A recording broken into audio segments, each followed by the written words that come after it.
Amados, eu sou o pastor Josué Gonçalves da Igreja Família Debaixo da Graça. Eu quero falar a vocês nesta noite sobre como ter o céu em casa. Como fazer da nossa casa uma extensão do céu. Abra sua Bíblia em Efésios capítulo 5, a partir do verso de número 15. Paulo, escrevendo aos Efésios, disse: portanto, vede prudentemente como andais. Vede prudentemente como andais, não como nécios, tolos, mas sim como sábios. Viva como sábio, ande como sábio, proceda como sábio, pense como um sábio, remindo o tempo, aproveitando todas as oportunidades como sábio, remindo o tempo, porque os dias são maus. Por esta razão, não vos torneis insensatos, mas procurai compreender qual a vontade do Senhor. Bom, como fazer da casa um pedaço do céu? Como fazer do lar uma extensão do céu? Eu começo dizendo: não deixe para amanhã o que você pode fazer hoje. Não deixe para amanhã o que você pode fazer hoje. Jesus contou uma parábola em Lucas capítulo 16, do verso 19 ao 31. Ele disse que havia um homem rico que vivia de forma nababesca, vivia de forma regalada por causa da sua riqueza. E na sua porta era colocado um homem chamado Lázaro, muito pobre, coberto de feridas purulentas, e ele contava apenas com a solidariedade dos cães que vinham para lamber as suas feridas.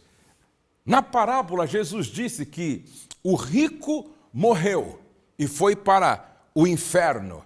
O pobre Lázaro morreu e os anjos o levaram para o seio de Abraão, para o paraíso. Agora preste atenção, este homem rico, que agora está no inferno, fez três coisas tarde demais. Fez três coisas tarde demais. Primeiro, ele orou tarde demais. Ele orou lá no inferno dizendo: Pai Abraão, pede para Lázaro molhar a ponta do dedo na água e refrescar a minha língua, porque aqui eu estou sofrendo nesse lugar de tormento. É interessante que na parábola dava para o rico que estava no inferno ver Lázaro que estava no seio de Abraão. Agora, escute isso, por favor. Ele orou quando o tempo de orar havia passado. Ele orou quando não era mais possível a sua oração ser atendida. Então, primeiro, ele orou tarde demais.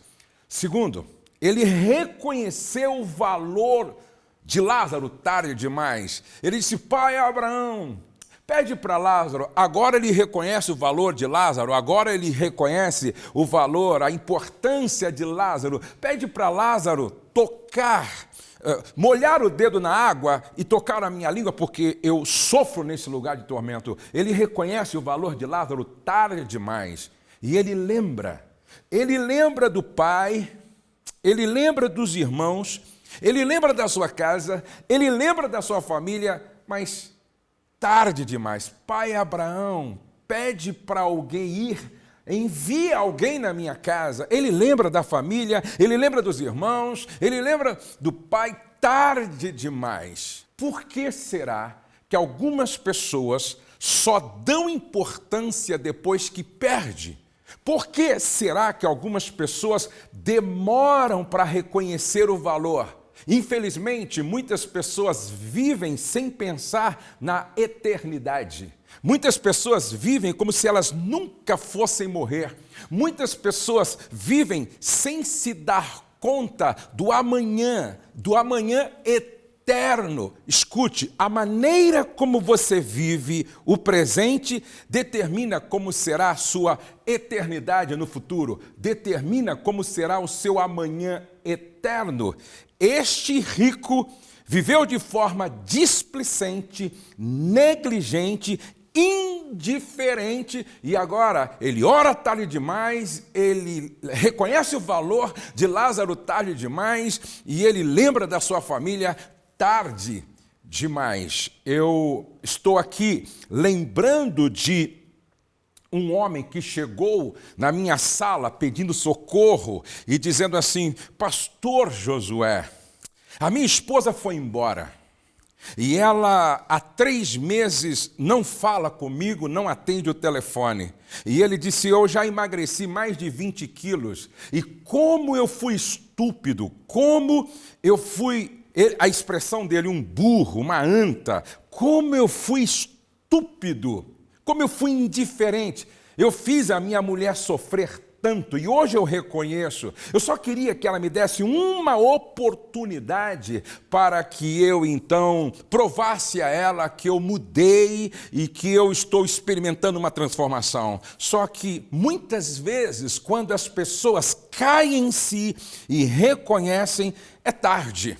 Eu me lembro de uma mulher que ligou para mim e ela dizia assim: Pastor Josué, a minha filha se separou. Não tem como o senhor mandar uma mensagem para minha filha para ver se o senhor a convence voltar com o marido, e tudo que eu, mãe, quero é ver minha filha com o seu casamento restaurado. Bom, como eu trabalho com famílias, eu trabalho com casais, eu disse: eu não tenho o costume de fazer isso, mas eu vou ligar para ela. Então eu mandei uma mensagem no WhatsApp para ver qual era a resposta dela. E mandei uma mensagem procurando ouvir o coração dela, e a resposta daquela senhora foi o seguinte: Pastor Josué, eu te admiro, respeito o seu trabalho, agradeço pela sua preocupação, porém, aquele homem me fez sofrer tanto tempo.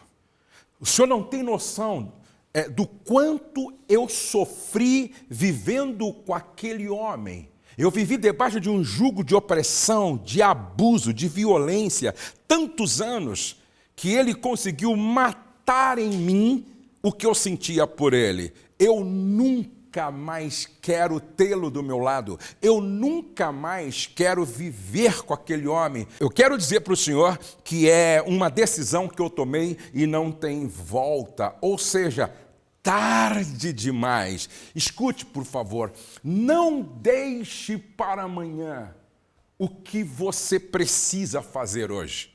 Não deixe para amanhã uma decisão que você precisa tomar hoje, porque o amanhã não nos pertence. Se você quer fazer da sua casa uma extensão do céu, você precisa fazer hoje aquilo que deve ser feito. Não deixe para amanhã. Em segundo lugar, eu quero que você abra sua Bíblia em Mateus, capítulo de número 6, na oração mais conhecida no planeta. Mateus, capítulo de número 6, vamos ler a oração que Jesus nos ensinou. Verso 9 a seguir: portanto, vós orareis assim: Pai nosso que estais nos céus, santificado seja o teu nome, venha o teu reino, faça-se a tua vontade, assim na terra como no céu. Se você quer que a sua casa seja uma extensão do céu, você precisa desejar todos os dias que o reino de Deus venha e se estabeleça. Venha o teu reino, seja feita a sua vontade, assim na terra como no céu. Eu gostei de uma frase que eu ouvi do pastor Luiz Hermínio. Ele disse: logo pela manhã, você decide, é o céu quem vai governar sua vida ou a terra? Você quer ser governado pelo céu ou você quer ser governado pelas coisas da terra? Venha a nós o teu reino e faça-se a tua vontade. nós deveríamos todos os dias acordar orando: venha a nós o teu reino, venha a nós o teu reino, porque quando eu desejo que venha o reino de Deus, eu estou manifestando o meu querer, ou seja, eu quero que a minha casa, a minha família seja uma extensão do céu. E quando eu digo santificado seja o teu nome, santifica o teu nome na minha vida, santifica o teu nome no meu casamento, santifica o teu nome na minha família, santifica o teu nome na minha esposa, santifica o teu nome nos meus filhos. Então preste atenção, quem ora, venha a nós o teu reino, está querendo que o céu governe a sua vida. Está querendo que o céu governe o seu casamento. Está querendo que o céu governe a sua família. Agora, quando você pensa em inferno, o que vem na sua mente? Quando você pensa em inferno, inferno tem a ver com ira. Inferno tem a ver com violência, inferno tem a ver com agressividade, inferno tem a ver com ódio, inferno tem a ver com ressentimento, inferno tem a ver com conflitos intermináveis, inferno tem a ver com guerra. Agora, quando você pensa, ou quando você ouve a palavra céu, o que vem na sua mente? Eu tenho certeza que vem na sua mente paz, alegria, presença angelical, adoração, louvor. Preste atenção, quando você pensa em céu, você pensa na presença de Deus, na presença de Cristo, no mover do Espírito Santo, no mover da glória de Deus. O que é inferno? Inferno é a ausência de Deus, a ausência de Cristo, a ausência do Espírito Santo. O que é céu? É presença de Deus, presença de Cristo, presença do Espírito Santo. Preste atenção. Quando nós entendemos a oração do Pai Nosso como estilo de vida, significa que nós estamos experimentando uma realidade celestial na nossa vida, no nosso casamento, na nossa família, na nossa casa. Quando você ora, o pão nosso de cada dia nos dá hoje. Não é o pão da semana, não é o pão do mês, não é o pão do ano. É o pão nosso de cada dia nos dá hoje. E por que hoje? Isso nos fala de uma dependência diária. Uma dependência diária de Deus, uma dependência de todos os dias de Deus. Eu dependo da provisão, eu dependo do cuidado, eu dependo desse amor cuidadoso de Deus de todos os dias. Por isso, o pão nosso de cada dia nos dá hoje. Agora, preste atenção. A palavra do Senhor diz: venha o teu reino, seja feita a tua vontade, assim na terra como no céu. O pão nosso de cada dia nos dá hoje. E perdoa as nossas dívidas, assim como nós perdoamos os nossos devedores. Nesta parte da oração, nós encontramos um perdão no sentido vertical e um perdão no sentido horizontal. Perdoa as nossas dívidas, porque nós já perdoamos os nossos devedores. Deixa eu afirmar uma verdade para todos vocês. A maneira como eu me relaciono com Deus determina o meu relacionamento com o próximo. Preste atenção.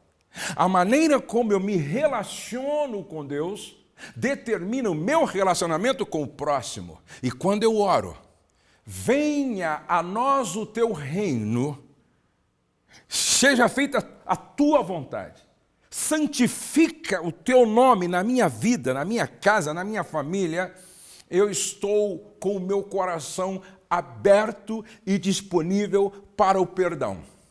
Então, eu posso dizer: Pai, me perdoa, porque eu já perdoei e continuo pronto para continuar perdoando. Eu tenho dito com uma certa frequência: Se você tem muita dificuldade de se relacionar com a sogra, com o cunhado, com a cunhada, se você tem muita dificuldade para se relacionar com os seus familiares, talvez o problema não seja eles, é que o seu relacionamento com o céu está pobre, o seu relacionamento com Deus está muito pobre. Se não, veja o que está dito por Jesus no Sermão da Montanha. A oração do Pai Nosso está dentro do Sermão da Montanha. E o que eu vou ler aqui para você também faz parte do Sermão da Montanha. Jesus, no capítulo 5, verso 44 e 45, diz assim, olha, de São Mateus: eu, porém, vos digo, amai vossos inimigos. Amai vossos inimigos, orai pelos que vos perseguem. Preste atenção. Ame seus inimigos e ore por aqueles que perseguem. Escute, se você ora, venha o teu reino para dentro da minha casa, do meu casamento, da minha família, você está também desejando que a sua vida, a vida do seu cônjuge, a vida da sua família seja governada, orientada, dirigida pelos valores do reino. Você está dizendo: Pai, eu quero viver segundo os princípios do reino. Eu quero viver segundo os valores do reino. Você está dizendo: eu quero que o meu casamento seja governado pelos valores do reino. Eu quero que a minha família, meus filhos, meu genro, minha nora, meus netos sejam governados pelos valores do reino. E aqui está um dos valores do reino. Ame seus inimigos. Ore por aqueles que te perseguem, porque se amardes os que vos amam, disse Jesus, que recompensa tendes? Não fazem os publicanos também o mesmo? E se saudardes somente os vossos irmãos, que fazeis demais? Não fazem os gentios também o mesmo? Se eu quero ser reconhecido como filho deste Pai que está no céu, eu preciso viver amor, porque Deus é amor. E se Deus é amor, todas as minhas atitudes, ações, decisões precisam expressar este amor. Se você quer que a sua casa, a sua família, o seu lar seja uma extensão do céu, você precisa viver a realidade da cultura do reino de Deus. Você precisa praticar os valores do reino de Deus. Mas você precisa ter fome, sede, buscar a vontade de Deus. Pai nosso que está no céu, santificado seja o teu nome, venha a nós o teu reino, seja feita a tua vontade. E aí então você pergunta: Pai, qual é a tua vontade para a minha vida como marido? Qual é a tua vontade para a minha vida como marido? Aí o pai vai dizer assim, ó, eu falei para Paulo escrever sobre a minha vontade para a tua vida como marido. Aos Efésios, capítulo de número 5, verso 25. Então, se eu pergunto, Pai, qual é a tua vontade para a minha vida como marido? O pai vai dizer, leia o que Paulo escreveu em Efésios, capítulo 5, verso 25. Maridos, amai vossa mulher, como também Cristo amou a igreja, e a si mesmo se entregou por ela. Esta é a vontade revelada do Pai na palavra, que eu ame a minha mulher como Cristo amou a igreja. Se eu pergunto para você, marido, você ama a sua esposa? Você certamente dirá para mim, claro que eu amo, pastor Josué. Essa pergunta é fácil de responder. Agora eu quero te fazer uma segunda pergunta. Você ama a sua esposa até a cruz? Você ama a sua esposa até a cruz? Este é o amor agapau. Não é eros, não é filéu, é o amor ágape. Amor sacrificial, amor incondicional, amor que se doa, amor que se entrega. Quando Paulo disse, maridos, amai vossa mulher, como também Cristo amou a igreja e a si mesmo se entregou por ela, Paulo estava falando de sacrifício, Paulo estava falando de cruz, Paulo estava falando de entrega. E a pergunta que fica é, quantos maridos amam a esposa sacrificialmente, desta forma, ao ponto de se entregar até a cruz por ela? Você ama a sua esposa até a cruz? Alguns estão dizendo, eu amo. Será que você seria capaz de dar a sua vida pela sua esposa, sendo que você não entrega nem um cartão de crédito para ela? Será que você seria capaz de dar a própria vida se você não empresta, às vezes, nem o carro para a esposa? Se você não faz o mínimo necessário que exige entrega? Preste atenção, amar como Cristo amou.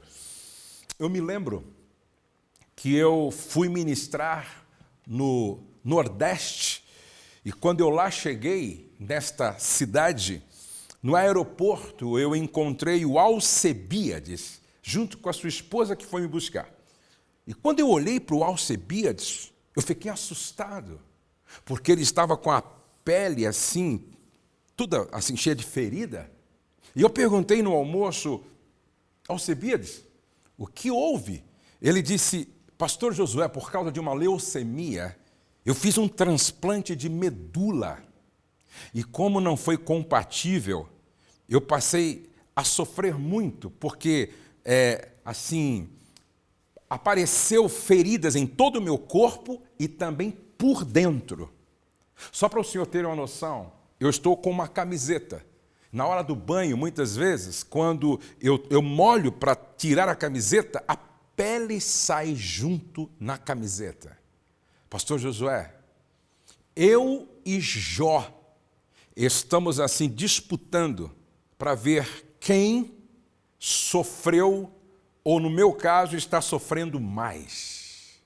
Eu disse, só de ele contar para mim, eu já estava sentindo dor. Alguns meses se passaram e um dia eu recebo um telefonema. E era a esposa dele. E ela dizia assim, pastor Josué, o Alcebiades morreu. E ela falou para mim da morte do Alcebiades como se o marido dela fosse o homem mais saudável.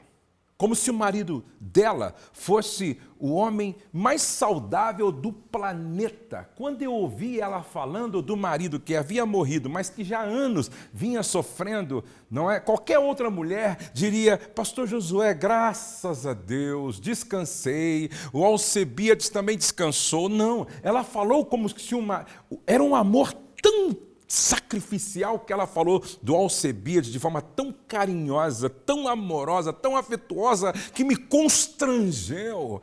Quando eu desliguei o telefone, eu disse, Deus, me ajuda a amar sacrificialmente como essa mulher amou o marido até a morte.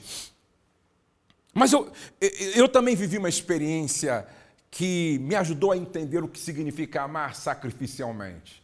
Eu me lembro que a minha esposa, apareceu um caroço no seio dela, e ela então fez um exame, fez outro exame, depois fez uma biópsia. Nós saímos de férias, quando voltamos de férias com a família, eu fiz questão de ir com a minha esposa no consultório de um mastologista.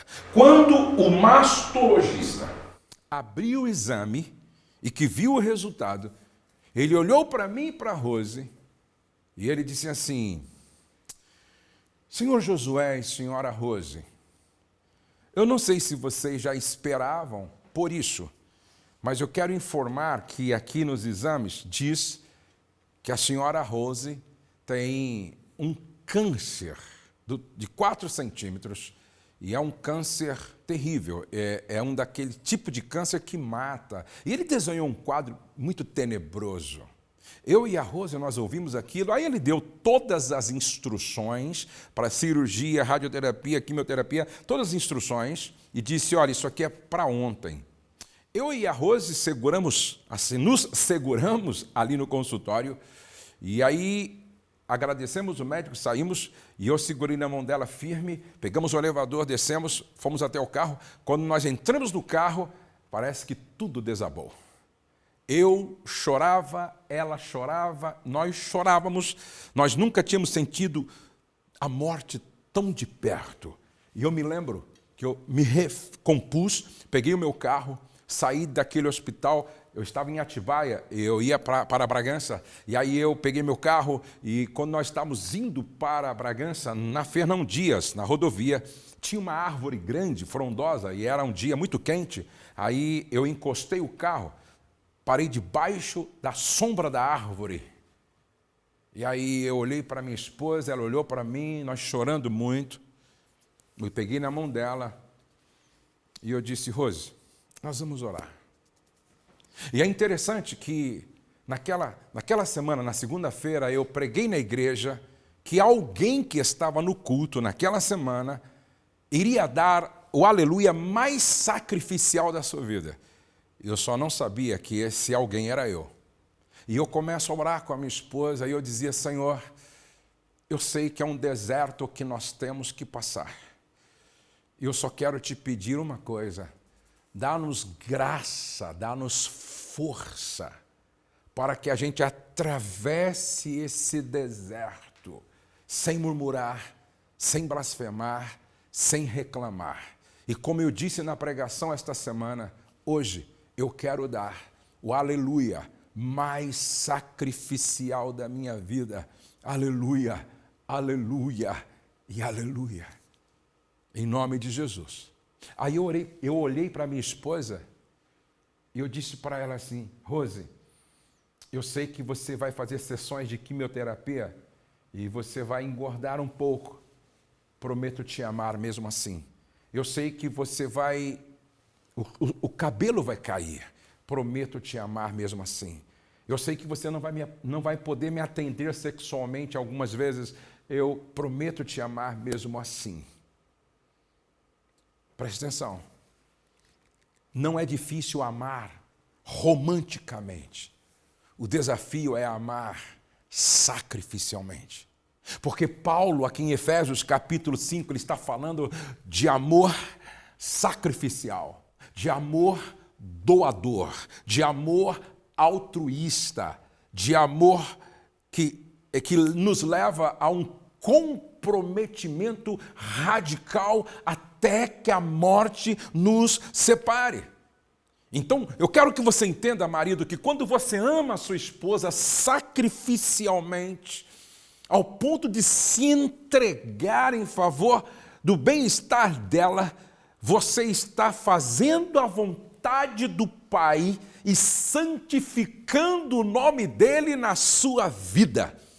Um ano de deserto, um ano de vale, eu e a minha esposa. É interessante que ela fez a cirurgia, fez as aplicações de quimioterapia, depois passou pela radioterapia. Quantas vezes eu acordava e a minha esposa já estava acordada desde as 5 horas e eu olhava para ela, ela chorando, e a única coisa que dava para fazer era afagar o cabelo dela e recitar um salmo.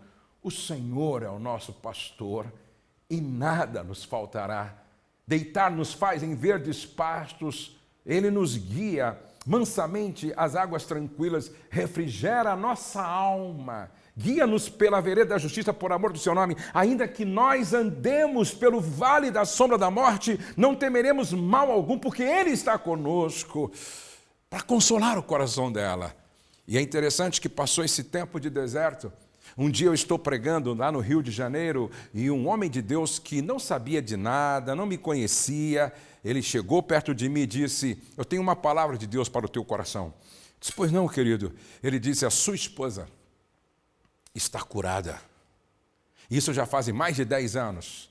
A minha esposa sempre faz os exames necessários e ela está, desde daquele ano, radicalmente curada.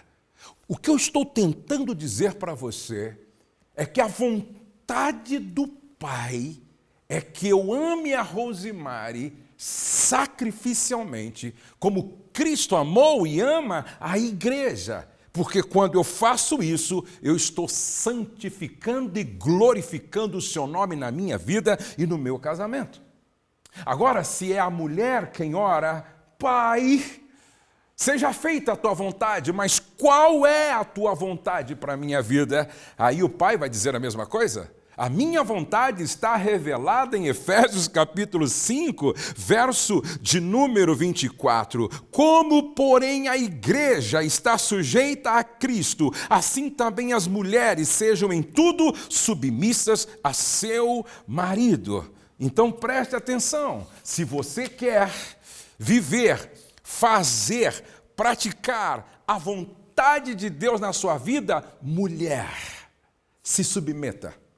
Submissão, exerça missão de apoio ao lado do seu marido. E esta submissão não tem nada a ver com se autoanular e se tornar uma empregada doméstica de luxo do marido. Não.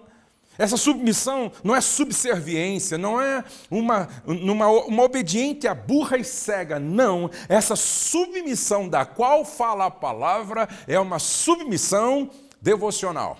É uma submissão devocional, ou seja, esta submissão é uma resposta do amor sacrificial do marido para com você. Todo marido que é governado por Cristo, na medida que ele se submete a Cristo, o seu cuidado vai se tornando sacrificial em favor da sua esposa. Lembre-se de que para que a sua casa seja uma extensão do céu, você precisa fazer hoje o que não deve deixar para amanhã. Ou não deixe para amanhã o que você deve fazer hoje. E você precisa almejar, desejar que o reino se estabeleça na sua casa, no seu casamento, na sua vida, na sua família. Eu quero concluir contando uma história, um testemunho que eu ouvi e que nunca mais me esqueci. E que faz todo sentido para concluirmos esta palavra, como ter o céu em casa. Em uma escola, a professora perguntou para os alunos: vocês sabem onde fica o inferno? Aquele menino ficou em pé e disse: eu sei, professora. E a professora então perguntou: aonde? Ele disse: o inferno fica na minha casa. A professora ficou sem graça. Mas por quê? Porque meu pai é um bêbado, um alcoólatra. Ele briga, ele bate na minha mãe. E às vezes ele chega de madrugada, tão assim possesso, que ele não só bate na minha mãe, mas se a gente não foge, ele espanca os filhos também. Lá em casa não tem café à mesa, jantar, ninguém dorme em paz, todos vivem assim com essa insegurança, com medo, professor. O inferno, só quer o endereço? O inferno é na minha casa. A professora desconversou, deixou para lá. Passaram-se alguns dias, a professora então perguntou, passaram-se alguns meses, a professora perguntou para os mesmos alunos: vocês sabem aonde fica o céu? O mesmo garoto fica em pé, disse: eu sei, professora, com um sorriso. Ele disse: eu sei. A professora disse: você está brincando comigo, porque eu lembro do que você respondeu da primeira vez. O que aconteceu? Onde é que fica o céu? Ele disse: na minha casa. Como assim na sua casa? Não era inferno? Ele disse: deixa eu contar para a senhora, professora. Há mais ou menos uns 4 meses atrás, bateu na porta de casa um casal de missionários. Meus pais foram até o portão. Meu pai e minha mãe, eles falaram de Jesus, falaram do Evangelho, falaram do que podia acontecer com a nossa casa se Jesus entrasse como Senhor e Salvador. Naquela manhã, papai e mamãe aceitaram, receberam, reconheceram Jesus como Senhor e Salvador. Sabe o que aconteceu, professora? Na medida em que Jesus foi entrando na nossa casa e assumindo como Senhor e Salvador, o inferno saiu e o céu entrou na nossa casa. A nossa casa hoje tem paz, a nossa casa hoje tem alegria, a nossa casa hoje tem comunhão, a nossa casa hoje tem almoço à mesa, oração, palavra, a nossa casa hoje tem jantar, a nossa casa hoje tem culto doméstico, a nossa casa hoje é o endereço do céu. A senhora quer o endereço? Professora, o céu é na minha casa. Eu sei que estou falando a centenas e milhares de pessoas que precisam conhecer a Jesus, porque aonde Jesus entra como Senhor, como Salvador, o céu se estabelece. Eu quero fazer uma pergunta. Você quer hoje abraçar a Jesus como Senhor e Salvador? Você quer confessá-lo como Senhor e Salvador? Você que está afastado, você que se desviou do caminho, você que há muito tempo não senta mais à mesa da Santa Ceia, você quer voltar hoje? Eu quero orar com todos que estão entregando a sua vida para Jesus hoje e aqueles que estão voltando para Jesus. Vamos orar? Pai, eu quero orar por todos estes que estão reconhecendo, confessando, abraçando Jesus como seu Senhor e Salvador. Eu quero orar por esta mulher, por este homem, por este jovem, por este casal, por esta família. Perdoa os seus pecados. Faz do coração morada do Espírito Santo. Escreve o nome deles no livro da vida. E nós os recebemos na família da fé, dos redimidos pelo sangue do Cordeiro. Pai, agora eu oro por aqueles que estão voltando para casa, aqueles que estavam afastados, distantes, desviados do caminho, como filho pródigo voltam hoje, e nós os recebemos com festa. Perdoa os seus pecados, restaura. Pai, enche o coração da alegria do Espírito Santo, da alegria da salvação. Pai, nós recebemos a todos estes no nome de Jesus. Agora, Pai, eu quero orar por cada lar, eu quero orar por cada família, eu quero orar por cada casal, eu quero orar por cada pessoa que ouviu esta palavra, mas que o momento em casa não é bom, que o momento no casamento não é bom, aonde houver uma crise instalada, Tu és o Deus que desinstala espíritos perturbadores, malignos. Tu és um Deus que repreende todo o mal. Pai, em nome de Jesus, nós ordenamos a bênção da paz, a bênção da harmonia, a bênção da alegria nesta vida, neste casal, nesta família. Eu quero abençoar cada pessoa, cada casal e cada família hoje, no nome de Jesus, que haja paz nesta casa, que haja alegria nesta casa, que reine o Senhor nesta casa e que venha o Teu reino. E a Sua vontade seja feita nesta casa, aqui como ela é feita no céu. No nome de Jesus, amém e amém. Deus abençoe você, Deus abençoe a sua casa, Deus abençoe a sua família e até um próximo encontro.